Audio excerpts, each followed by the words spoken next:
What's going on YouTube? Sunny here, and today I just got back home from Baltimore Regionals. I've been home for a few hours now, like 4 hours about. I've been home, so I decided, you know what? I got some energy back from the trip. Sounds dry.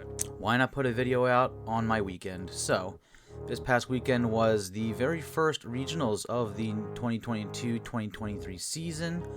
It took place in Baltimore this weekend, and we still had the same old Sword and Shield to Pogo format from Worlds, so nothing really new has changed there. I decided for this tournament to go along with Arceus and Inteleon for the event. Basically, the long and the short of it is I really didn't want to big brain this event this weekend, so I was just like to my guy Celia, which of course everyone must know Celia's network by now, like, hey, what do you think I should play? I don't really feel like thinking about this, and I had a few ideas of decks I wanted to play. I bounced between Mew and Palkia variants.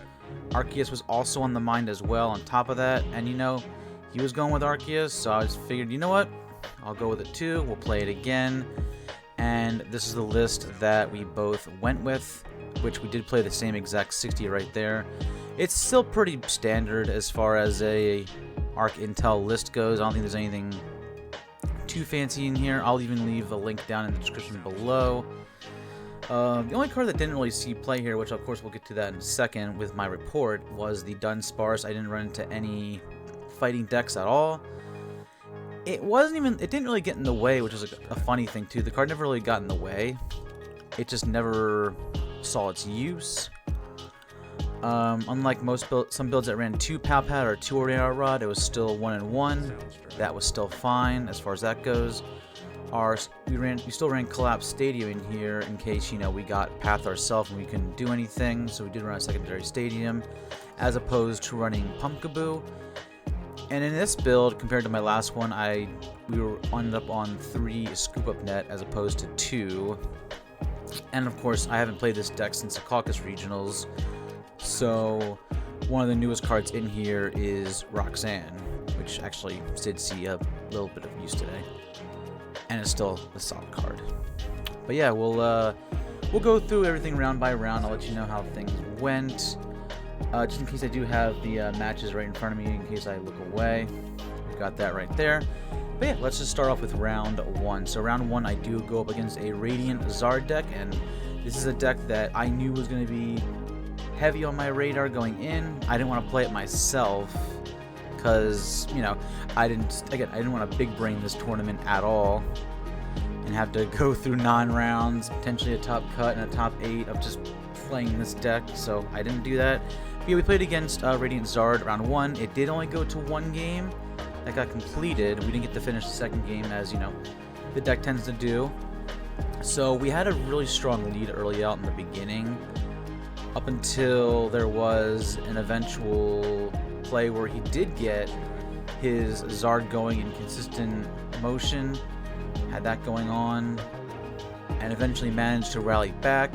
My only out, of course, to this would have been finding both the Path and the Roxanne. I had the Path, but I couldn't find my Roxanne in time to get him to a smaller hand, which then allowed for him to do what he needed to do while my hand was still dead. So we did lose that game, and game 2 I was kind of dead drawing anyway, and I knew the game wouldn't finish regardless. So unfortunately we did lose the first round. Game 2, or not game 2, round 2, I went up against a Palkia Inteleon deck, and they were actually playing Starmie in this version, which I thought was going to be a big player in the deck in a way. But game 1, we pretty much it was pretty much a steamroll in this series, and this was also this player's very first regionals as well. Not that that really makes that much of a difference as far as like play style goes, but it was his first regionals, and he was in a way kind of making some questionable decisions, like, you know, promoting Palkia when it wasn't ready and stuff like that. So we were able to take game 1 and game 2 pretty easily there, I'd say. I think game 2 we had a little bit more struggles. We had a little bit of a slower setup, but we still won. Both games 1 and 2, because again, he was making some kind of questionable decisions, I'd say, and we were able to take advantage of that, so that would put us at 1-1. So round 3, we were paired against Arc Flying Pika, which is definitely a matchup we want to see, considering that we outlast them a lot better. And that's exactly what happened. Was game 1, I managed to consistently get my Cheren's loops going consistently, so that helped me there. And him having a slow setup and not getting an Arceus out immediately, even when going first, that set him behind a bit.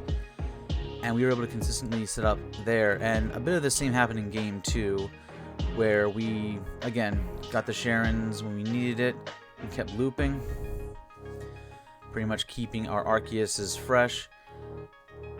And getting some hits on the Pika VMAX definitely helped as well when it was out in the active and he was forced to attack with it. So that definitely helped us there in getting some easy prizes and helped us great in the prize trade. So we were to go from 2 prizes to taking 3 prizes, lifting down to 1, and then having a boss's orders ready to take out whatever was basically essential in both of those games. And that put us at 2-1 for the day so far, going into the lunch break. Coming back from the lunch break, we get paired against another Arc Flying Pika, and I would say for this one, it was definitely a bit of the same right there. We actually, I mean, maybe not a bit of the same, but a bit different in a way. So game 1, he dead drew. Game 2, I dead drew. And then game 3 was our most complete game that we had. His biggest problem that he had for this game was early on he did have to discard a bunch of energies. I saw him discarding a fair amount of energies to try to get stuff from his deck in regards to Pokemon was concerned, and that ended up sort of biting him bad on that one. He sort of ran out of energies in game 3. We were able to take advantage of that, and again, you know, like I said, we were able to outlast, and we took over the same strategies that we did from our last Arc Flying Pika matchup into this one, and that helped us there. So we were able to go 3-1 for the day, moving into the next round, which we go up against Palkia Intel for this round. Now this game, it was pretty back and forth for most of game 1. Heading into the final part of it, of course, he was looking at somewhat of an advantage until we actually managed to get ourselves Path Roxanne out. So the Path Roxanne did happen, but come his turn, draws a card, has the training court in hand anyway, is able to conceal cards, and I think his sequencing ended up getting him, I believe, quick shooting Inteleon and a choice belt to get the appropriate math needed based on what the board was looking like to actually take the knockout on our Arceus. And I'm pretty sure they were running Tool Jammer in there as well. I can't remember if it came into play in that game. I believe it did. But yeah, Tool Jammer in there definitely was a helpful factor as well. And they took game 1. Game 2, I think they, from what I remember, they did have like the better momentum going on, unfortunately. So they were ahead from the start, and I think we actually had some pretty significant stuff in the prizes. The main thing being we had 2 regular Arceus Vs in the prizes. We did have an Ordinary Rod, thankfully, but we couldn't like consistently get out Arceuses the way we wanted to, and in a way that also kind of put us behind, and he was able to take game 2. So unfortunately we would take the L that round and go 3-2.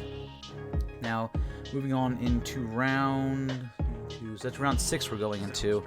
Round 6 we're going against an Arceus Malamar VMAX with the Jolteon Memory Capsule package along with it as well.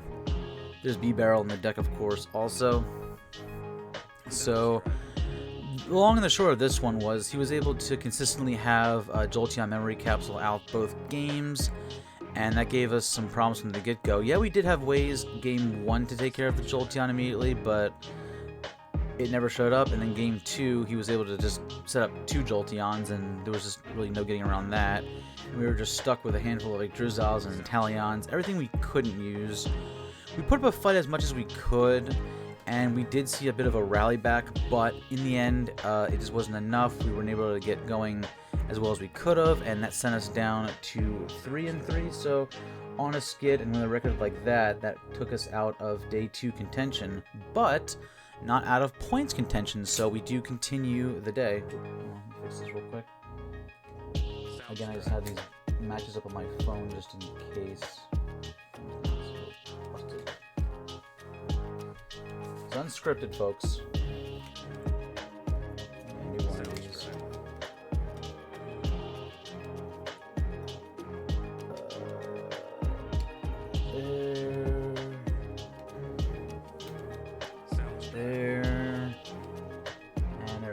Totally professional YouTuber we got right here.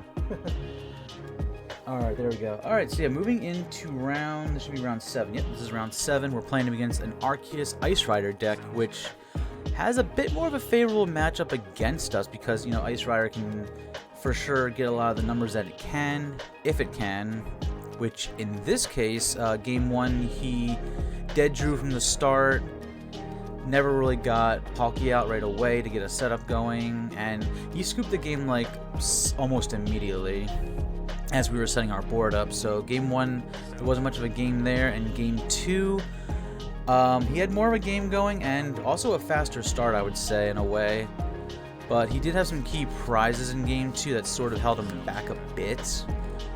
I remember he did prize the I want to say it was a training court. Training court was in the prizes, not really available to him, and we were able to get a Path to the Peak out rather early, and that helped us stabilize our board state. Towards the end of the game, I mean, yeah, we were still on even grounds regardless, but towards the end of the game, he was trying to get his Ice Rider set up, which I know that plus a belt is 280. That knocks us out all the time, unless, of course, we put down our Big Charm on the Arceus, which we did that towards the end of the game. We got our Big Charm, put it on Arceus V-Star, just in case he was going to try his Max Lance right away to take the win, but he wasn't able to, nor was he able to get a quick shooting Inteleon out, which I'm more than positive. I'm not sure if he was running the quick shooting Inteleon. I want to say that he was, but he wasn't able to get it out, unfortunately. And then from there, we were able to like boss up whatever else we needed to boss up to take the game there. So we did take the series 2-0, and that puts us 4-3 on the tournament. Now going into round 8, we go up against our good old friend Mew VMAX. Now the Mew VMAX series, there wasn't much to say about it. He had he did go first game 1, and was able to, well, yeah, go first. But unfortunately, me knowing that he had a very slow start on his hands, I knew for sure that I wanted to, regardless of whether or not I was going to Starbirth or not, get Path of the Peak going right away to sort of just slow him down entirely, while we can still pretty much set up as needed, whether it's like, you know, slow or fast. Knowing that he had a hand like that and no stadium to bounce our Path of the Peak out of the way, that pretty much helped us in game 1, and we were able to, you know, set up. He scooped up pretty early into game 2, which he did actually have a faster start game 2, and we actually had a slower start. I don't think it was either we didn't have an Arceus right away or we didn't have an Energy right away. I can't remember which one it was, but we did have like a slower start, and he actually did manage to get down to 3 prizes, even though at one point in the game we were able to get Path of the Peak out immediately. And then eventually it turned into Path into Marnie. He still dead drew as we were setting up, and then that path stuck in play. We were able to eventually get a Roxanne going, because again, he did take 3 prizes, so that did allow us to get that going on, put him down to an even smaller hand size, all while being ability locked, and we continued to rampage through. There wasn't much else he could do about that, unfortunately. And from there, we took a 2-0 sweep on Mew VMAX, going 5-3 going into the final round. And again, I gotta say, like, you know, Path of the Peak is definitely a key component if you want to handle the Mew VMAX matchup while playing this deck. Does it always work? No. Can you still outlast even without it? It's possible, especially when you got cards like Big Charm on Arceus. That can definitely help as well. But yes, you can beat Mew VMAX. It is very possible. I mean, I should probably scroll down to this anyway of showing the energy count also. But like I said, I'll have the link in the description. Or the list in the description, I should say. We'll have that there for you. Now, going into round 9, I'm going to say straight up that we actually didn't play a game at all, because being in our position, we were eligible for championship points. It wasn't a guarantee, but it was a possibility, and the day was long in the first place, so my opponent and I just decided that, hey, we're going to ID. We did ID. And I found out afterwards, you know, just for the sake of this video, that he was in fact playing Arceus Aggron for their deck choice. So we could have been playing against that. How that matchup would have went, I don't know. But yeah, that was pretty much how the day went. We ended 5-3-1, and once everything was all said and done, we did finish around, I think we finished like 223rd, I believe, if I'm not mistaken. It was somewhere within the 220s, which was top 256, and that did get me 30 championship points. So we did leave with points. It wasn't many, but we did get points to end the weekend there. But overall, the weekend was fun. I did have fun spending time with my friends that I always see at these tournaments, traveling with my guy Celio, of course, like we usually do for these events, and we had a blast as per usual. He ended up, again, he went with the same list. He played the exact same 60 as I did. This list is primarily his, so I'm not taking the full credit on that. And he finished with the same record as well, and also scraping together 30 championship points with his placement. But like I said, I'll leave this list in the description for anyone that wants to see it. I know we're, at this point, moving on to a new format. Lost Origin did just drop, and then within 2 weeks, 1 week, 2 weeks, roundabout, we will be seeing the Peoria Regionals in action. I'm not going to Peoria myself, but Peoria is in the next week or so. And Lost Origin will be legal, so honestly, this list would probably be a little bit irrelevant at this point, maybe a lot irrelevant, but yeah, like I said, this is what I decided to play. I did like this list. I thought it was a great list. There's not really much I would change from it. I thought it was definitely fine as is, and honestly, like my losses, it wasn't even because of misplays or anything bad like that. It was either like a unfortunate situation with the draws, or it was just from being just simply outplayed in certain scenarios, and that couldn't be helped. So it wasn't due to bad gameplay or anything like that. It was just because things didn't turn out my way. That doesn't mean I would want to change the list as it would stand. If I were to do the whole tournament all over again, I would still keep this as is. But yeah, that's pretty much all I have to say about this video. A bit of a quick one today. Again, I did just get back from Baltimore, so I figured with a little bit of rest, why not just put this out in the first place? And like I said, I'll leave the link down in the description below of the deck list, or I'll just leave the deck list in the description. I keep saying the link. My YouTube etiquette needs work, I know. But of course, if you do want my primary content, I do stream regularly on Twitch 5 days a week, except for Thursdays and Saturdays. On Mondays for our streams, we do our weekly tournaments over on Limitless, and I'll leave a link down in the description below as to where you can find my organizer link for my Limitless tournaments. I do keep registrations open all week long for that. If you want a nice, simple and easy tournament to play in on Mondays, we've got that for you right there. And of course, I'll leave a link down in the description for my Twitch channel. That is twitch.tv/TheRealSonnyGames. Again, that is where my primary content is. If you want to find me there and show some support there, that'd be great. But of course, if you want to help support the YouTube channel as well, like and subscribe if you did like what you see. Leave a comment down below on what you think of the list. If you did go to Baltimore, what did you play and how did you do? I would like to know that as well. And what are you looking forward to for the Peoria Regionals coming up in a week or so? Let me know in the description about. Let me know in the comment section about that as well. I'd love to talk to you about whatever's on your mind from this regionals, the next regionals, or the season going on ahead. But yeah, that is it for now. Thanks so much for watching, and I'll definitely catch you around in the next video, in the next stream, wherever I find you. I'll see you next time.